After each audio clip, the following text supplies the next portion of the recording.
going to move on, obviously, to Group B, which is a very tricky group in my eyes anyway.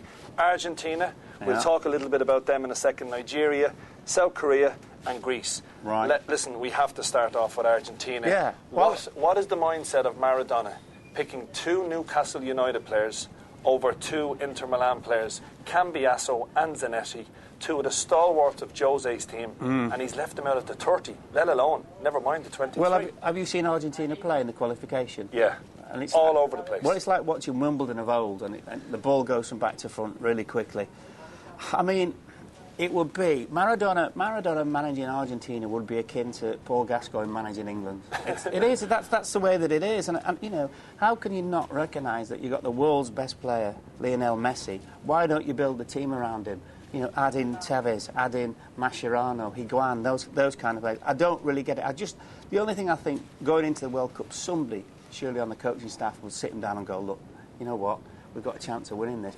Hey, maybe he doesn't want Messi to be as good as he was. Yeah. That's a possibility. You never ever know. But on quality alone, and how you leave Cambiasso and Zanetti out, I have no idea. I really seriously have no idea whatsoever. But I still think, you know, they do the tournaments. That's the thing with Argentina. They do them really, really well, and they've got so many match winners. So I'd still fancy them. You still fancy Argentina to get out of Group B. And looking at the rest, Nigeria, Greece, of course, we all remember them pulling off one of the biggest shocks in world football. Boring us to death. Boring us to death. But could they... I actually think Greece have got a slight chance. I think it's between them and Nigeria to get out of this group. Yeah, because the Koreans, well, we don't really know that much about them, but you just don't fancy them whatsoever. I think the thing with the Greeks is they will just be, like they were in the Euros, very, very, very tight. Play on the counter-attack.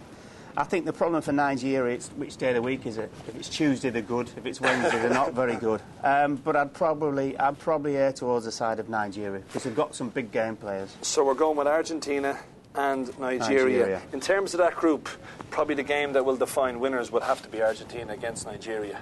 Yeah, you would say so, but I think you know, from both teams' point of view, they probably look at obviously Greece and North Korea and think, we can beat them anyway. Yeah. So I tell you what, it's also always interesting at the World Cup. You probably know better than I do, but I think the number of first games that end in a draw, because it's that fear of getting off to a bad start and that fear of losing. So well, you kind of want something on the board after your first game. Absolutely. You don't want to be zero and decide that Beach have got 3. Yeah, then you're playing catch up. Absolutely, you can't be chasing your tail. So, in terms of betting wise, I would think going for draws in a lot of the first games is probably the wise option.